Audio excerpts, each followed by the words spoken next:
is coming into view. If you're wondering what that white particulate matter that's floating in the water column is, that is plankton, and more specifically zooplankton.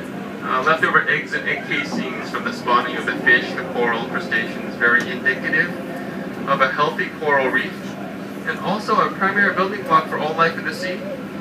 Animals as tiny as a coral polyp feed on plankton, as well as the greatest animal this world has ever known, the blue whale. But it's been about 5 minutes. We need to call the surface to let them know that we're okay, and we're going to listen in to that dialogue between our pilot and the surface crew, and here we go.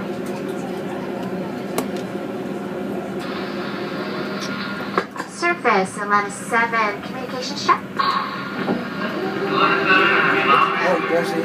We have you loud and clear as well, putting the final touches on the water ballast system. That's our secure visibility, about 75 feet. Thank you, Surface. Talk to you later. Bye-bye. And as you heard, our pilot, Danny, she is adjusting our water ballast system, making sure that we are cruising down here always about 200 to 300 pounds positively buoyant. Now what does that mean, positive buoyancy? Anybody? It means we float. So if every system on the submarine and every redundant emergency system were to fail all at the same time, we would just slowly float back up to the surface like a bubble. So we actually use vertical thrusters to maintain our depth. You can hear them kind of pumping midship right now. They actually push us down into the water because we're always wanting to float. Yellow tank. Mermaids? And right off the bat, our pilot has found us a very nice school of blue line snappers. I think that's what these guys are, yep. They're yellowfish. They have a triangular yellow tail. They have 4 blue stripes that run down the length of their bodies. In Hawaii, they're known as ta'ape. They were transplanted, here we have some on the starboard side as well. They were transplanted here from Tahiti in the late 1950s. About 3,000 or so were dumped off the coast of Oahu in hopes of becoming a viable commercial food source for the islands. But they don't grow that big here because where they came from, our waters are a few degrees colder than their natural habitat. So they only grow to about maybe a pound or 2 at the most. And they also have a very short shelf life.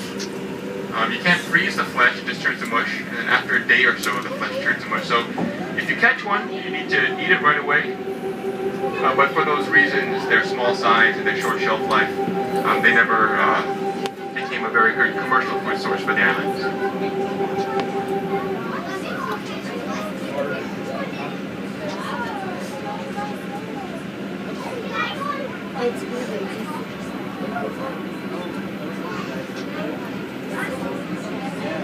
Thousands of them. And amongst the blue line snapper, there's another large school of fish. They're cigar-shaped. They have a forked yellow tail, a single yellow stripe running down the length of their bodies. And these are yellow-line goatfish. And they're called goatfish because they have these 2 little whiskers or barbels that hang to their chin, and I guess it reminded whoever discovered these fish of a goat's beard, so they're called goatfish.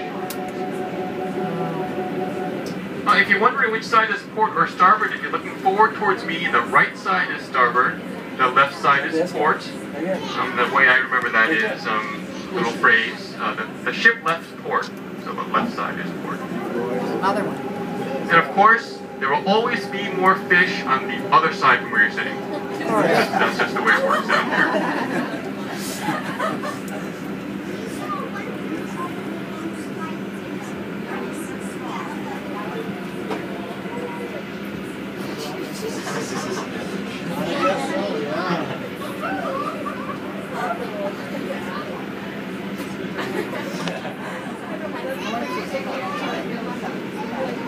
And I would like to remind you folk to really look at what you're seeing out here and don't experience this dive through a little 2-inch, LCD screen on your camera. So many times I see people so concentrating on getting that perfect picture of the fish, and they just watch the cameras the entire tour and not really, taking in the beautiful vistas down here. Is he talking to me?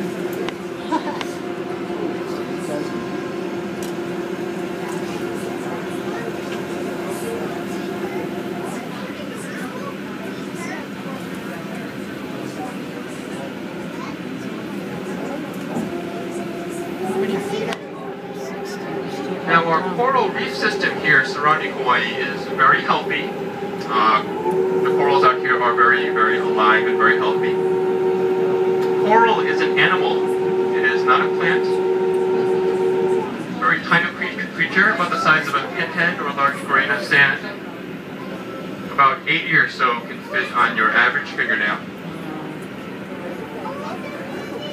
Very closely related to jellyfish and sea anemone in body and form. Tiny little creature. So if you think about that scale of size, you're looking at skyscrapers and towers, mountain ranges created by this tiny little animal. I see two types of coral predominantly out there. The first is finger coral. It looks like thousands of crooked little fingers reaching up and out of the reef. And the other is low coral. And this one looks like my grandmother's lovely mashed potatoes.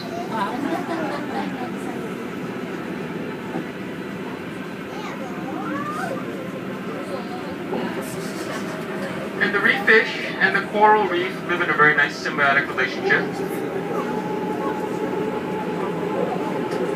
The reef fish you see grazing on the coral. Most of them aren't eating the coral itself, they're grazing on the algae, which is a plant that grows on the coral. And this algae is also, what gives a coral is different colors. Different algae grow in different species of coral. But some of these algae that grow in the coral, if the fish didn't keep them at bay, they would just kind of smother the coral. And the coral form caves and catacombs, a hiding place and harbor for the reef fish for predators. So without the reef fish, the coral would not survive, and without the coral, the reef fish would not survive. But there are other varieties of coral out here, and all the names are very descriptive, very easy to identify. Look out for plate coral. Looks like plates kind of flat and curved and stacked. There's antler coral. Looks like a large bush of antlers. There's wire coral. We'll see those at deeper depths of around 90 to 100 feet, and it just looks like green wire. And then there's my favorite, cauliflower and brain coral.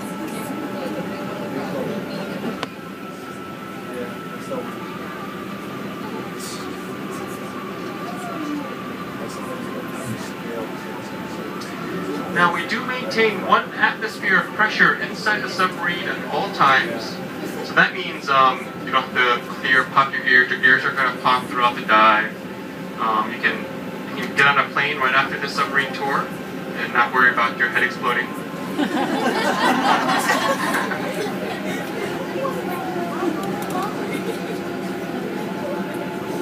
And so that also means that we get to ascend and descend the submarine as quickly as we want. We don't have to worry about nitrogen narcosis or anything like that. Now, before I continue, do we have any marine biologists on board? No? Perfect. Now I can say whatever I want.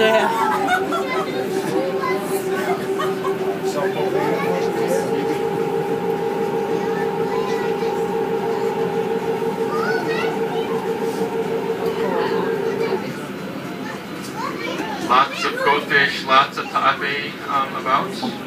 And why do fish like to swim around in schools? First, it's protection in numbers, right? If you're a prey fish and there's some predators about, and there's 1,000 other buddies, chances are pretty good that you're not going to be picked off. But then also, these large schools fool predators into thinking that they're larger animals from a distance.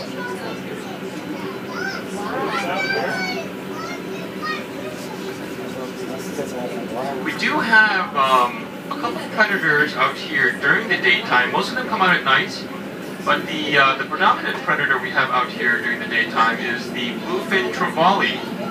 In Hawaiian, he's known as omilu. You'll see him pop out every now and then throughout the dive.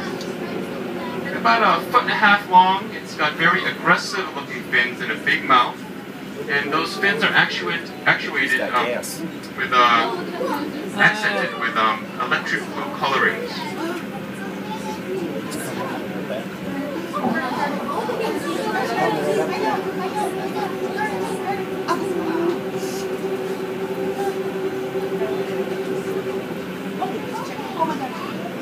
Look at it. Here it comes. Here it comes. Here it comes. Here it comes. Look at the butt of them. Now every now and then you will see a larger fish, about the size of a large dinner plate, kind of grayish purple with yellow fins and a yellow stripe over its eye. They like to swim close to the submarine because they love the taste of the algae that grows on our waterline. And you'll see them, we call them crop dusters for obvious reasons. You'll see them kind of sprinkling some sand. Oh, that's what he was doing. These are yellowfin surgeonfish. They're essentially dory from Finding Nemo. Dory was a surgeonfish, very similar to these guys. Just a difference in color.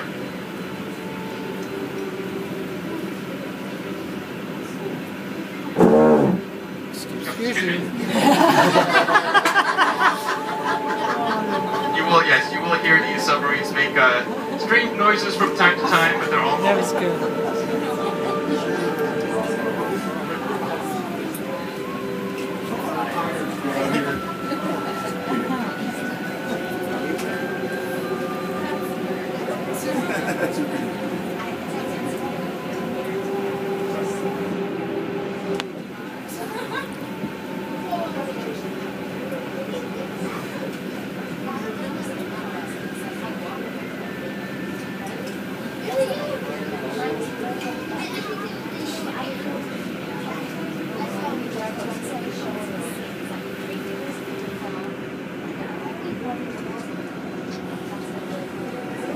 I don't know if I'm getting anything.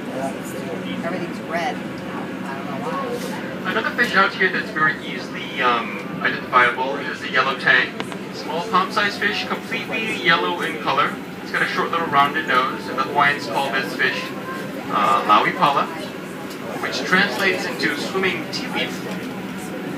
And at one time in Kona's history, there were so many laui pala swimming on the reef that when the waves would crash upon shore, they would shimmer golden in color due to thousands and thousands of them playing in the waves.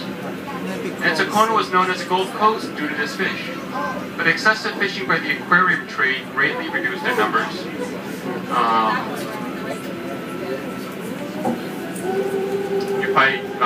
If your dentist or doctor's office, in any saltwater aquarium, these yellow tang are very, very popular because of their bright yellow color. And unfortunately, less than 1% of these guys survive in saltwater aquariums a year after they're taken from the reef. But since the year 2000, this entire reef now is federally protected. You can no longer fish commercially, take live specimen, or even feed the fish. So they've come back about 50 or 60% since then, so hopefully one day again soon, Kona can reclaim the name Gold Coast it was given due to the yellow tangs. Also, keep your eyes open for the long-nosed butterfly fish. It's got a square yellow body, a long white nose, and a black triangle around its eye. The long-nosed butterfly fish has the honor of having the longest name for a fish in the Hawaiian language. Now, if you're thinking Homo Homo Nuku Nuku Apu A'a, you'd be wrong. That is a Picasso triggerfish. The long-nosed butterfly fish actually has 2 more letters in its name, topping off at 11 syllables, 23 letters, and it is the La Wili Wili Nuku Nuku Nuku Oi Oi. And there's actually a variant of this fish here on the west side of the Big Island. It only happens here. Scientists don't know why. They'll take this fish from the Kona side of the Big Island, throw them into the waters around Maui, and then they lose their black color and they'll revert back to the yellow and black. But when they're